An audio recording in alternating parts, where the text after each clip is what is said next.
ஏன்ட்ட அப்படி ராஜா இப்படி ஒரு விஷயத்தை சொல்லியிருந்தேன், நான் என்ன சொல்லுறது?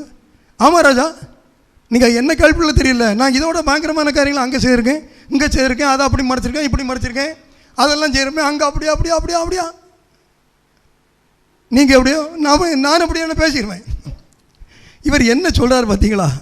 என்ன சொல்லக்குன்னு எனக்கு தெரியலைங்க. என்ன சொல்கிறாங்கன்னா அடுத்து சொல்கிறாரு, நான் அல்ல, அடுத்த வசனம், நான் அல்ல, தேவனே பார்வோனுக்கு மங்களமான உத்தரவு அருளி செய்வார். உன்னை குறித்து நான் கேள்விப்பட்டேன்.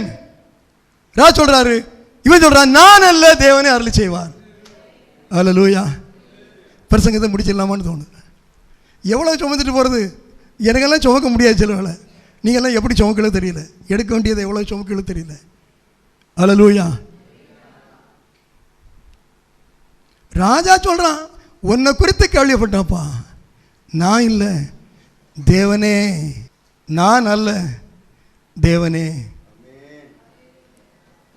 இந்த இடத்துக்கு நாம் வரணும்னு ஒரு ஆசை இருக்கா? வர முடியும்னு நினைக்கிங்களா? முடியுமா முடியாதோ? நான் வரணும், எனக்கு போகணும். அல்லேலூயா. செய்திகள் ஒரு சரித்திர பாடமாக அமைந்த காலங்கள் முடியட்டும். ஆவிக்குரிய வாழ்க்கையின் உருவாக்குகிற ஒரு ஆயுதமாக செய்தி நம்முடைய வாழ்க்கையில் செயல்படட்டும். அல்லேலூயா. இனி நான் அல்ல, தேவனே. இன்றைக்கி இந்த இது மிஷினரி இது இல்லை, நம்ம உபத்திரப்படர்களுக்காக ஜெயிக்க சொன்னார், யார்ட்டையாவது ஓடி போய் நீ சுவிசேஷம் சொல்லிடணும் அப்படின்னு ஒரு வைராக்கியம் உண்டாகு. இவ்வளோ நல்ல காரியம் பற்றியலாம். அவங்க ஏற்றுக்கிடல, அவங்களுக்கு எதிரியாக கூட இருக்கலாம், நமக்கு போய் சொல்லிடணும். ஆண்டவரே, இது ஐயா, இதுதான் இப்படி தான். அவன் வெளியே போகணுன்னு சொன்னால் வந்துடுவோம், அடுத்த வீட்டுக்கு போய் சொல்லுவோம். அதுதான் அங்கே எழுப்புதல் காலத்தில் அதுதான் அங்கே நடக்கும். இன்னும் எழுப்புதல் சபையில் எப்படி ஆரம்பிக்க தெரியுமா? தவறு செய்தவங்க யாராக இருந்தால் ஓடி வருவாங்க, பாஸ்டர் எனக்கு ஒரு நிமிஷம் வேணும், இப்போ நேரம் இல்லை கட்டாயம் வேணும், ஒரு நிமிஷம் தாங்க, நான் அப்படி ஒரு தப்பு பண்ணிட்டேன், ஆவியான உணர்த்தினாரு. அதுதான் எழுப்புதல். அல்லேலூயா. சுவிசேஷம் சொல்லுவாங்க. எனக்கு ஒரு வக்கீல் நல்ல பழக்கம், பல வருஷங்களா, நல்ல மனிதர், ஒரு ஹிந்து மனிதர், நல்ல மனிதர், நீதி நேர்மையான மனிதர். அதனால தான் என்னோட அவரோட தொடர்பு இருக்குது. நேற்றைக்கு முந்தின நாள் வந்திருந்தார். பல நாள் வரும், அவசரமாக மார்னிங் நேரத்தில் வருவார், அவசரமாக பேசி போயிடுவோம். அன்னைக்கு சாயங்காலம் வந்தார், என்னை பார்க்க வருவார், என்னை ரொம்ப நல்ல அனுபவிச்சிருப்பார், நானும் வர மரியாதை வச்சுருப்பேன். அன்றைக்கு எனக்கு முள்ளத்தில் ஒரு பாரம் இருந்தது, ஆண்டவரை விட்டு சுவிசேஷம் சொல்லணும் முடியாது அப்படின்னு. அன்றைக்கு கருத்தை நல்ல சமயம் தந்தார், நல்லா கவனிச்சாங்க, ஏற்றபடி சுவிசேஷம் சொல்லிட்டேன். ஒரு மனசு ஒரு திருப்தி. அல்லேலூயா. எவ்வளவு பேசுகிறோம், இவ்வளவு சத்தியம் பைபிளில் இருக்குது, சரித்திரம் இருக்குது, சாட்சி இருக்குது. இதை குறித்து நாம் என்ன பேசுகிறோம்? இப்போ யோசேப்பு குறித்து எத்தனை பேர்கிட்ட பேசணும்? யாக்கோபு குறித்து பேசணுமா? பவுலை குறித்து பேசணுமா? அல்லேலூயா. இனி நான் அல்ல, தேவனே. நமக்கு சொல்ல வேண்டிய ஒரு வார்த்தை இருக்குது, அது என்னது? இனி நான் அல்ல. புதிய ஏற்பாட்டில் அப்படி இருக்குது, இனி நான் அல்ல. வருதா? எங்கே வருது?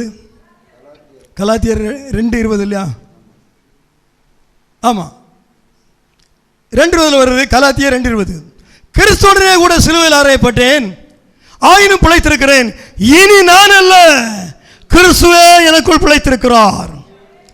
நான் இப்பொழுது மாம்சத்தில் பிழைத்திருக்கிறதோ, என்னில் அன்பு கூர்ந்து எனக்காக தம்மை தாமே ஒப்பு கொடுத்த தேவனுடைய குமாரனை பற்றும் விசுவாசத்தினாலே பிழைத்திருக்கிறேன். இனி நான் அல்ல. இப்ப நாம அந்த யோசேப்பு சொன்ன அந்த வார்த்தையை படிக்கிற நாம இப்ப சொல்ல வேண்டிய வார்த்தை, இனி நான் அல்ல, கிறிஸ்துவே என்னில். கர்ணவத்தியா நாம் அல்லேலூயா சொல்ல. அல்லேலூயா.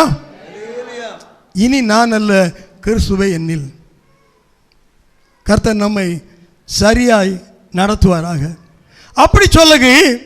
அவர் என்ன செய்கிறார், என்ன செய்துட்டு அப்படி சொல்றாரு? நான் கிறிஸ்துவுடனே கூட சிலுவையில் அறையப்பட்டேன். பட்டாதான் இனி நான் அல்ல, கிறிஸ்துவ என்னில் சொல்ல முடியும். அல்லேலூயா. நாம் அறையப்பட்டிருக்கோமா? அல்லேலூயா. அறைய வந்தவன அரைஞ்சிருவோம் இல்லை? இவனா நம்ம சிலுவையில் அறைய வந்தானா அவனுக்கு பாடு ஒரு வழியாயிரும் இல்லை, சும்மா விட்டுருவோமா? பவுல் சொல்கிறாரு, இனி நான் அல்ல, இல்லை கிறிஸ்துவுக்காக கிறிஸ்துவுடனே கூட சிலுவையில் அறையப்பட்டேன், ஆயினும் பிழைத்திருக்கிறேன். இனி நான் அல்ல, கிறிஸ்துவை எனக்குள் பிழைத்திருக்கிறார். இந்த அனுபவம் இதுதான் உண்மையான கிறிஸ்தவ அனுபவம். இதுதான் ரட்சிப்பின் அனுபவம். ஒரு சின்ன சத்தியத்தை சொல்கிறேன், அதான் நடைமுறை சத்தியம் சொல்கிறேன். இன்றைய சபை நம்ம சொல்கிறோம் பற்றியா, இன்னும் எது நம்ம சபை எடுத்துருங்க. இன்றைய சபைன்னு சொன்னால் என்ன? வேதத்தின்படி என்ன? ரட்சிக்கப்பட்டவர்களை கர்த்தர் அனுதினமும். அப்போ சபை யாருடைய கூட்டம்? ரட்சிக்கப்பட்டவருடைய கூட்டம். ரட்சிக்கப்பட்டவர்கள்னா யாரு? சிலுவையில் இயேசுவோடு அறையப்பட்டவர்களின் கூட்டம். நாம் எல்லாம் சிலுவையில் இயேசுவோடு அறையப்பட்டிருக்கிறோமா?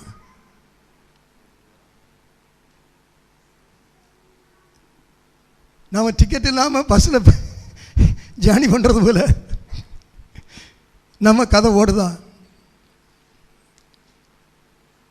ஏன் சபையில் தேவனுடைய வல்லம் வழங்கல? ஏன் கர்த்தருடைய அற்புதம் வழங்கல? யோசித்து பாருங்க. என்ன சேர்த்தான்? முதல்ல நான் தான். ஏன் கர்த்தருடைய வல்லம் வழங்கல? ஏன் சபைக்குள்ள அடிப்படி எலெக்ஷனில் தகராறு வெட்டுக்குத்து? ஏன் போதகர்கள் அடித்து விரட்டுறாங்க, துரத்துறாங்க, கொள்றாங்க? யாரு? அந்நியம் இல்லை, கிறிஸ்தவங்க. பார்க்குறோம்ல, கிறிஸ்துவ சபை ரட்சிக்கப்பட்டவர்களின் கூட்டம். நாம் எல்லாம் ரட்சிக்கப்பட்டவங்க தானே? யாரா இல்லைன்னு இருக்கீங்களா? உள்ள 2 தம்பிமார்ங்க இருக்கலாம், சில தம்பி இந்த புதுசாக 2 பேர் இருக்காங்க, தெரியல. மற்றபடி ரட்சிக்கப்பட்டவங்க அவங்க வரணும், வந்து ரட்சிக்கப்பட்டுருவாங்க. அவர் ரட்சிக்கப்பட்டேன் என்று சொல்லுகிறேன். நாம் ரட்சிக்கப்பட்டு சிலுவையில் அறையப்பட்டு இருக்கோமா? சிலுவை விட்டு இறங்கி இன்னைக்கு சொன்ன தம்பி சொன்னது போல இறங்கி ஓடிட்டோமா ஊரை விட்டு? சிலுவையில் அறையப்பட்ட யார் யார் அறையப்பட்டிருக்கிறார்களோ அவர்கள் கிறிஸ்துவுடைய வருகையிலே உயிரோடு எழும்புவார்கள். மிக உன்னதமான சத்தியத்தை சொல்லுகிறேன். யார் யார் சிலுவையில் அறையப்பட்டு வாழ்கிறார்களோ அவர்கள் வருகையில் எழும்புவார்கள். வேதம் சொல்கிறது, விசுவாசம் உள்ளவர்கள் மரணத்தை காண்பதில்லைன்னு பைபிள் இருக்குல்ல. விசுவாசம் உள்ள சிலுவையில் அறையப்பட்டவங்க அவங்க இந்த உலகத்திலே மறிக்க மாட்டாங்கன்னு சொல்கிறாரு. ஆமாம், யோவான் 8:51 நான் வாசிக்கிறேன். யோவான் 8:51, ஒருவன் என் வார்த்தையை கை கொண்டால் அவன் என்றென்றைக்கும் மரணத்தை காண்பதில்லை என்று மெய்யாகவே மெய்யாகவே உங்களுக்கு சொல்லுகிறேன். சரியா இருக்கா? இந்த உலகத்தில் நாம் பவுலை போல சிலுவையில் அறையப்பட்டவர்களாய் வாழ்ந்தால் நாம் ஒரு மாம்ச மரணத்தை கூட இந்த உலகத்தில் காண்பதில்லை. அப்படிதான் பைபிள் இருக்குங்க. ஏன்னா அது மரணம் அல்ல. நாம் சிலுவையில் அறையப்பட்டவனாய் நான் இருக்கிறேனா? யோசிங்க. அறையப்பட்டவனா இல்லை என்றால் இன்று சிலுவையில் அறையப்பட நம்மை ஒப்பு கொடுத்தால் பாக்கியவான்களாக இருப்போம். எப்படி சிலுவையில் அறையப்படுறது? ரட்சிக்கப்பட்டவருடைய கூட்டம், அதுதான் சபை. நம்மளாம் ரட்சிக்கப்பட்டவங்க. ரட்சிக்கப்பட்டவங்கன்னா யாரு? சபைக்குரிய சத்தியத்தை போதிக்கிறேன். அதான் பிரசங்கங்கள், இதெல்லாம் வாழ்க்கைக்குரிய பாடங்கள். யார் ரட்சிக்கப்பட்டவங்க?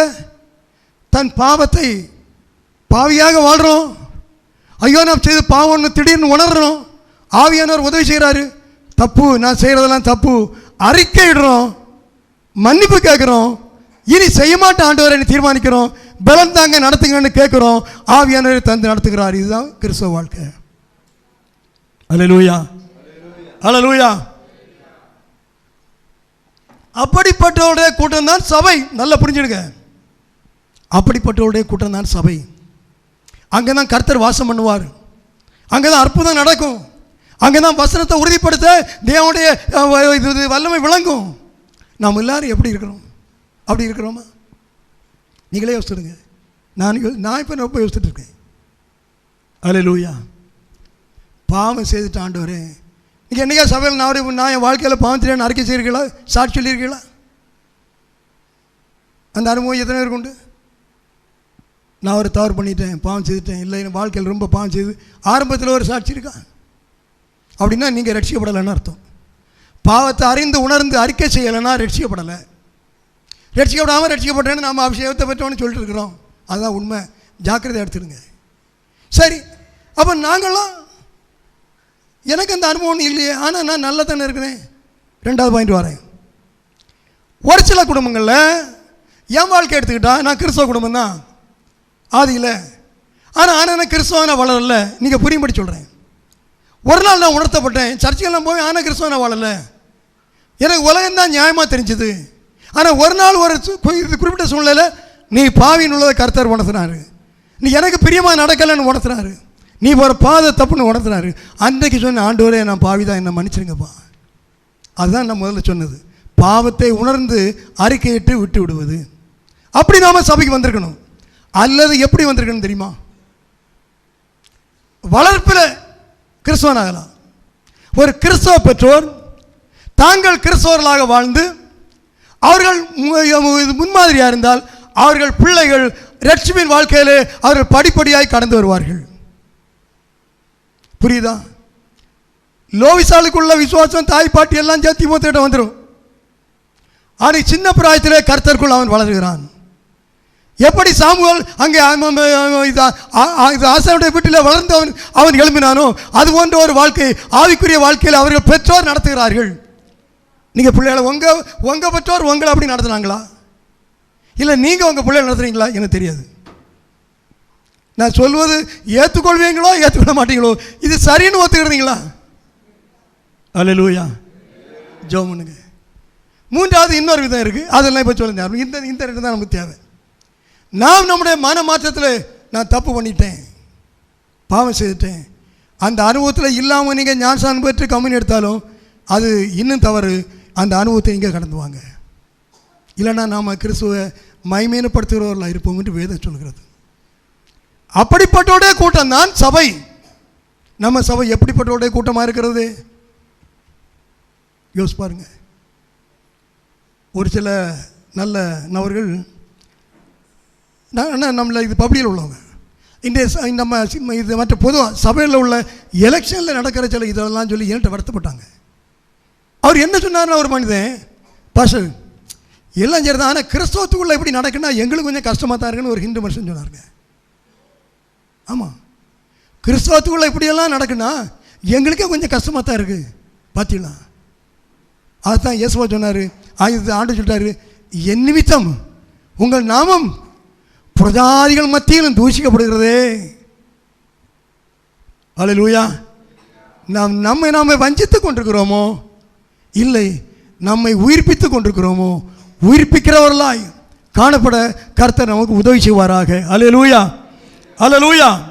ரைட், அடுத்து பாருங்க.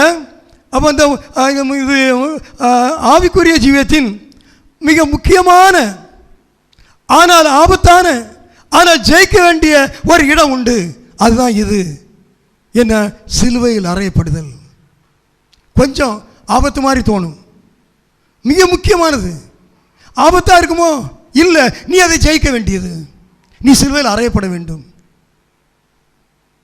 சிலுவையில் அறையப்பட்டா உலகமே உனக்கு கீழே வந்துடுங்க, காலி கீழே வந்துடும். ஆமாம், ரைட். எனக்கு டைம் ஆகிட்டு போயிட்டுருக்கு. இது நான் வேகமாக போகிறேன். இது நீங்கள் கவனிச்சிடுங்க. அது எது? சிலுவையில் அறையப்படுகிற அனுபவத்தில் உள்ள ஒரு முக்கியமான ஒரு காரியம். அது எது? சரீரத்தை எல்லாம் அரைஞ்சாச்சு. நல்லா புரிஞ்சுடுங்க. ஏன்? எப்படி?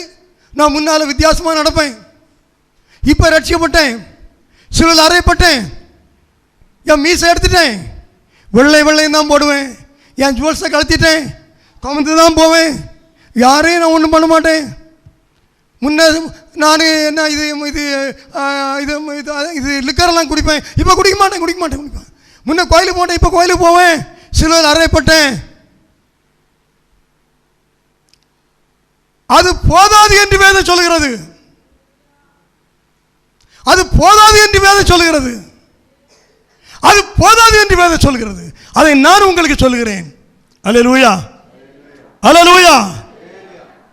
அது அநேக காரியங்களில் எனக்கு தெளிவில்லாத அநேக காரியங்கள் கூட, எனக்கு எல்லாம் தெளிவில்லாம் அப்படி கிடையாது, அதில் கூட எனக்கு கர்த்தர் நாட்களில் தெளிவை தருகிறார்.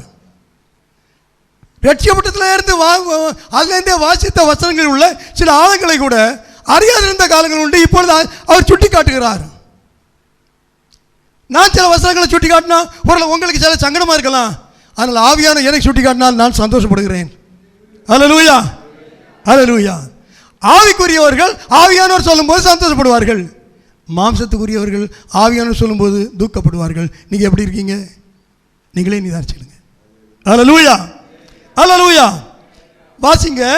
சிலுவையில் அறையப்படுகிற காரியத்தில் ஒரு இன்னர் பார்ட் இருக்கு, ஒரு மறைந்திருக்கிற காரியம் இருக்கு. அது என்ன? கலாத்தியரின் புத்தகம் 5ஆம் அதிகாரம் வசனம் சொல்லுங்க. 24 கர்த்தர் வாசிப்பார். வாசிங்க. கிறிஸ்துவினுடையவர்கள் தங்கள் மாம்சத்தையும் அதன் ஆசை இச்சைகளையும் சிலுவையில் அறைந்திருக்கிறார்கள். அல்லேலூயா. கரங்களை அல்லேலூயா சொல்லுங்க. அல்லேலூயா, அல்லேலூயா. ஒரு 2 மாசம் முன்னே ஆண்டவரில் எழுச்சிப்பேன். ஆண்டவரே, என் சிந்தை சிலுவையில் அறையப்பட வேண்டும் ஆண்டவரே அப்படின்னு எழுதி வச்சிருப்பேன். எழுதி நாளைக்கே நான் தான் புதுசாக எழுதி வச்சிருக்கேன்னு. அது ஏற்கனவே பைபிளில் இருக்கு பதிலா. அதை கவனிக்க முடியாதபடி நம்ம வாழ்ந்துட்டு இருக்கிறேன் நான். ஆனால் அந்த வாஞ்சி எனக்குள்ளே இருந்திருக்கு, அதனால் அப்படி எழுதுறேன். ஆனால் இப்போ வசனத்தினால எனக்கு அதை எனக்கு வெளிப்படுத்துகிறார், உங்களுக்கு வெளிப்படுத்துகிறார். கிறிஸ்துவுடையவர்கள் தங்கள் மாம்சத்தையும், அதுதான் முதல்ல சிலுவையில் அறையப்படுறது. அதை சொல்லிட்டேன் ஏற்கனவே. மாம்சத்தில் சிலுவையில் இது கிறிஸ்துவோடு அறையப்படுகிறது. மாம்சம் மட்டுமல்ல, அதன் ஆசை இச்சைகளையும் சிலுவையில் அறைந்திருக்கிறார்கள். எப்படி இருக்குது? நல்லா இருக்கா தம்பிகளை? எப்படி இருக்குங்களே? நல்லா இருக்கவங்களே? இன்னும் நீங்களாம் நல்லா கவனிக்கணும். அதன் ஆசை இச்சைகளையும் சிலுவையில் அறைந்திருக்கிறார்கள் என்று வேதம் சொல்லுகிறது. உன்னுடைய ஆசை இச்சைகள் சிலுவையில் அறையப்பட்டிருக்கிறதா? இல்லை. உன்னுடைய ஆசை இச்சைகள் உன்னை அலக்கழித்துக் கொண்டிருக்கிறதா? வெளியே சிலுவையில் அறையப்பட்டாச்சு. Stanley Jones number 1. ஆசை இச்சை சிலுவையில் அறையப்பட்டிருக்க யாருக்கும் தெரியாது. நீ கர்த்தருக்கு கணக்கு கொடுக்க வேண்டும். அன்று கேட்பார். எப்போ சரீரத்தில் வெள்ளச்சாட்டை வெள்ளை வேட்டி அதெல்லாம் இல்லை. ஆசை இச்சை சிலுவையில் அரைஞ்சியா? சரீரத்தை அரைஞ்ச, உனக்கு ஜீவிக்கணும் நல்ல, அதுக்காக சரீரத்தை அரைஞ்ச. உன் இஷ்டப்படி வாழ நீ சரீரத்தை அரைஞ்ச, உண்மைதான். வெளிப்படையான கிறிஸ்தவம். உன் ஆசை இச்சைகளை நீ சிலுவையில் அரைஞ்சியா? சபையின் அங்கத்தினர்கள் ஆசை இச்சைகளையும் சிலுவையில் அறைந்தவர்கள். அல்லேலூயா, அல்லேலூயா. சபை வளரட்டும். அல்லேலூயா. சத்தியம் வளரட்டும். அல்லேலூயா. சாட்சி பெருகட்டும். அல்லேலூயா. தேவனுடைய நாமம் மகிமைப்படட்டும். அல்லேலூயா. வெளிச்சம் வீசட்டும். அல்லேலூயா. சாட்சி புறப்படட்டும். அல்லேலூயா. ஜனங்கள் கூடி வரட்டும். அல்லேலூயா. சத்தம் வெளியே சாட்சியாய் நிற்கட்டும். அல்லேலூயா. வெளியே ஒரு யுத்தம், ஆவிக்குரிய யுத்தம் வெளியே நடக்கட்டும். அல்லேலூயா. அந்த யுத்தத்தின் சத்தம் தேசங்களை அசைக்கட்டும். அல்லேலூயா. நித்தமும் அந்த யுத்தம் நடைபெறட்டும். நம்முடைய தனிப்பட்ட வாழ்க்கையில் அது உருவாகட்டும். உலகத்தை அசைக்கிற சத்தமாக அது உலகத்திலே கடந்து போகட்டும். அல்லேலூயா. ஆவியானவர் அதை செய்ய வல்லவராக இருக்கிறார். ஆரம்ப அந்த தாக்கத்தை நம்மளை எதிர்பார்க்கிறார். நாம் ஆயத்தம் என்றால் அதை செய்து முடிக்க ஆவியானவர் துடிப்போடு இருக்கிறார் என்று நான் நிச்சயமாக சொல்வேன். அல்லேலூயா, அல்லேலூயா. அப்போ இந்த மாம்சத்தையும் ஆசைச்சே சிலுவையில் அறையணும். இப்படி அறையலனா நடப்பது என்ன? என்ன நடக்கும்? உங்களுக்கு எல்லாம் அறையப்பட்டிருக்கும் நான் நம்புறேன். யார் அறையப்படலைன்னா நீங்கள் இப்போ என்ன சேர்த்து அரைஞ்சிருங்க, ஒப்பு கொடுத்துருங்க. வேணா ஒரு நாள் 2 நாள் உபவாசத்தோடு ஜெபம் பண்ணணும். எதெல்லாம் எதிரோ அதெல்லாம் போயிடும். ஒப்பு கொடுத்துருங்க. இப்படி அறையலைன்னா என்ன நடக்கும் அப்படின்னா சொல்கிறேன், புரிஞ்சுருக்க. முன்னாலே சொல்லியிருக்கேன், ஆனால் நீங்கள் எவ்வளோ புரிஞ்சிருப்பீங்கன்னு தெரியாது. ஏன்னா நம்ம தான் ஈஸியாக மறந்து சத்திரம் எடுத்துருவோம். பார்த்தீங்களா, கிளீனாக தூக்கிட்டு போயிடுவான். இப்போ நான் மீண்டும் சொல்கிறேன் பாருங்க, சரீரம் மட்டும் நான் சிலுவையில் அரைஞ்சாச்சு, ஆவியாத்தும் அறையல. அப்படின்னா என்ன நடக்கும்? நீ ஒருவேளை எவ்வளோ பெரிய விசுவாசியாக இருக்கலாம், வல்லவனாக இருக்கலாம், வீரனாக இருக்கலாம், அது அல்ல காரியம். தாவீதை போல ஒரு இது பலவான் உண்டா? கோலியாத்தை அடிச்சவன் எங்கேயும் எதையும் பார்க்க மாட்டான்.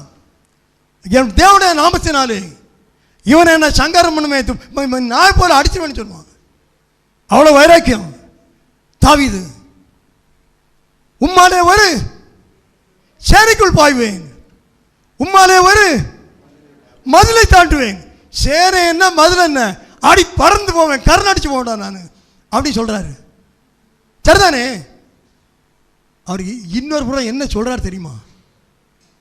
சங்கீதம் 7ஆம் சங்கீதம் 2ஆம் வசனம் வாசிங்க. சத்துரு சிங்கம் போல் என் ஆத்துமாவை பிடித்து கொண்டு போய் விடுவிக்கிறன் இல்லாமையால் அதை பீறாதபடிக்கு என்னை தப்புவியும்.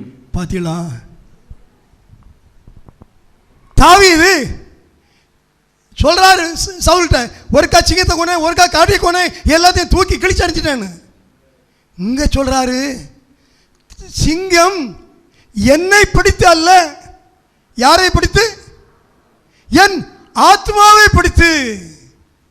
நான் உட்கார்ந்துட்டு இருக்கேன் சேர்ல, சோமா படுத்திருக்கிறேன், என் ஆத்மாவை பிடித்து கொண்டு போயிட்டு விடுவிக்கிறவன் இல்லாமையால். யாரெல்லாம ஓடி நானும் பார்த்த முடியல, யாரெல்லாம் அண்ணன் தம்பியெல்லாம் பிடிச்சு பார்த்த முடியல, விடுவிக்கிறவன் இல்லாமையால் அதை பிறாதபடிக்கு அப்படியே நாராக கிழிச்சார். அப்படி என்ன தப்புயும்? யாரை? என் ஆத்மாவை. அப்ப ஆத்மா சிங்கத்தினால் பிடிக்கப்படுகிற ஒரு யானை. சிங்கம்னா சும்மா சும்மா சொல்ல, கர்ச்சிக்கிற சிங்கம், சிங்கம் போல பிசாசானவன் ஒன்று பேர் கர்ச்சிக்கிற சிங்கம் போல எவனே விழுங்கலாமான்னு சுற்றி திரிறானா இல்லையா? அவன் பிடிச்சிட்டான். என்ன அவன் பிடிச்சா? என் கையை காலை கடிக்க மாட்டான், தலையை கடிக்க மாட்டான், கழுத்தை கடிக்க மாட்டான். என் ஆத்மாவை பிடிச்சி அதை பீறாதபடிக்கு என்னை தப்புவியும். 5ஆம் வசனம் சொல்றாரு, பகைஞன் என்னை அல்ல என் ஆத்மாவை தொடர்ந்து பிடித்து என் பிராணனை தரையிலே தள்ளி என் மகிமையை தூளிலே தாழ்த்த கடவன். கொஞ்சம் நினைங்க.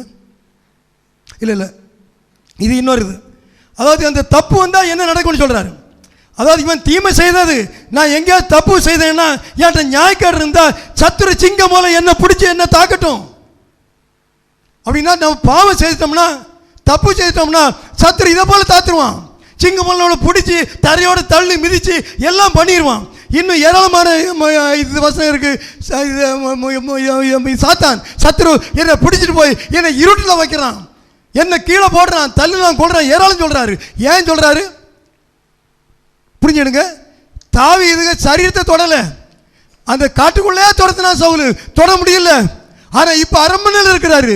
சத்துரு என் ஆத்மாவை தொடர்ந்து பிடித்து வெகாலத்துக்கு முன் இருளிலே இருக்கிறவன போல என்னை இருத்துகிறான், தரையோட தேய்க்கிறான். நான் வந்து சில சின்ன பூச்சிகளை தரையில தேய்ப்போம்ல, அப்படி தேய்க்கிறான். ஏன்? ஆத்மா சிலுவையில் அறையப்படலை. இதயத்தின் ஆசைகள், இச்சைகள் சிலுவையில் அறையப்படல. மாம்சம் அறையப்பட்டிருக்கு, இருக்கட்டும். அதே வச்சு நீ பாவலை காட்டி நடக்கிற. ஆத்மா அறையப்படல. எத்தனை பேருக்கு விளங்குது? அல்லேலூயா. கர்த்தர் நம்ம இது கிருபையா இருப்பாராக. இன்னும் செய்தி இருக்கு, டைம் முடிஞ்சிட்டு. அல்லேலூயா. ஆத்மாவை பிடித்து இழுத்து கொண்டு போய் அவன் அங்கு பீறாதபடிக்கு, பீறுகிற ஒரு ஆபத்து இருக்கிறது. நம்முடைய ஆசை செயல் சிலுவையில் அறையப்படாவிட்டால் நம்முடைய ஆத்மாவை இழுத்து கொண்டு சத்துரு பீறுகிற ஆபத்து இருக்கிறது. ஆனால் கர்த்தர் உனக்காக என்ன செய்கிறார் தெரியுமா? அவர் என் ஆத்மாவை தேற்றி தம்முடைய நாமத்தின் நிமித்தம் என்னை நீதியின் பாதையிலே நடத்துகிறார். அந்த நேரத்தில் நம்ம நீதியின் பாதை நடத்தக்கு அவர் மாத்திரம் தாங்க முடியும், நம்மளால முடியாது. அவர் ஆத்மாவை தேற்றி தம்முடைய நாமத்தின் நிமித்தம் என்னை நீதியின் பாதையிலே அவர் நடத்துகிறார். ஹல்லேலூயா. அடுத்து தொடர்ந்து வாசித்தோம்னா, நான் மரண இருளின் பள்ளத்தாக்கில் நடந்தாலும் பொல்லாப்புக்கு பயப்படேன், தேவரீர் என்னோட கூட இருக்கிறீர், உமது கோலும் தடியும் என்னை தேற்றும். என் சத்துருக்கள் முன்பாக நீர் எனக்கு ஒரு பந்தி ஆயத்தப்படுத்தி என் தலையை எண்ணெயால் அபிஷேகம் பண்ணுகிறீர். என் பாத்திரம் நிரம்பி வழிகிறது. ஜீவனுள்ள நாளெல்லாம் நான் கர்த்தருடைய வீட்டில் நான் என்றைக்கும் குடியிருப்பேன் அப்படின்னு சொல்றார். அல்லேலூயா. ஆவே ஆத்மாவை தேற்றுகிற கர்த்தர், இருதயத்தை தேற்றுகிற கர்த்தர், அபிஷேகம் ஒரு பந்தியை ஆயத்தம் பண்ணுகிற கர்த்தர், அபிஷேகம் பண்ணுகிற கர்த்தர், பந்தியை ஆயத்தம் பண்ணுகிற கர்த்தர் தம்முடைய மாம்சத்தையே நமக்காக பந்தியாக கட்டளையிட்டார். அபிஷேகிக்கிற கர்த்தர் பரிசுத்த ஆவியானவரை நமக்கு தந்திருக்கிறார். பின்னும் ஏன் இன்னும் வேதனை, இன்னும் சோதனை?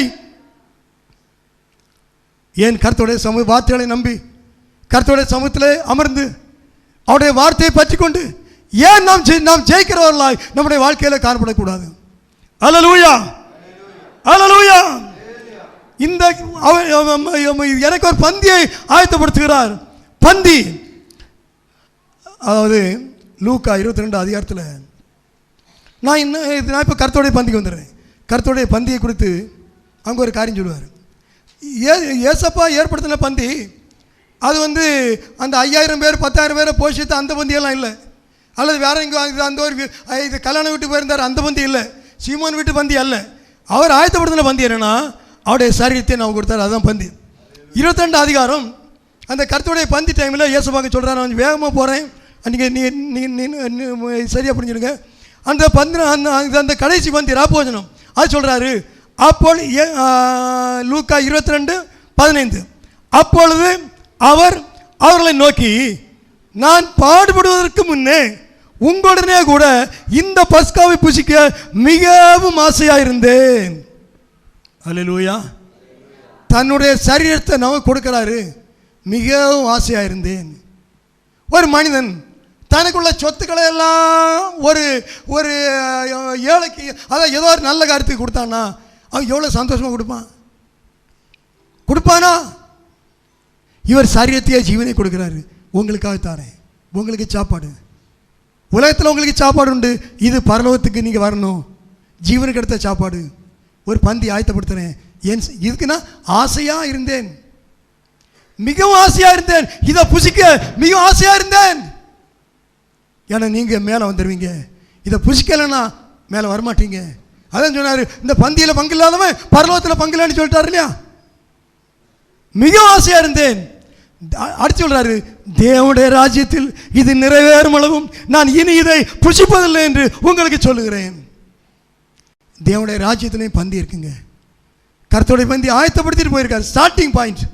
அதுக்கு முடிவங்கன்னா இத்தனை வருஷமாக நடத்திட்டு இருக்கிறோம். முடிவங்கன்னா கர்த்தருடைய ராஜ்யத்தில் அங்கே ஒரு விருந்து நடக்கும்.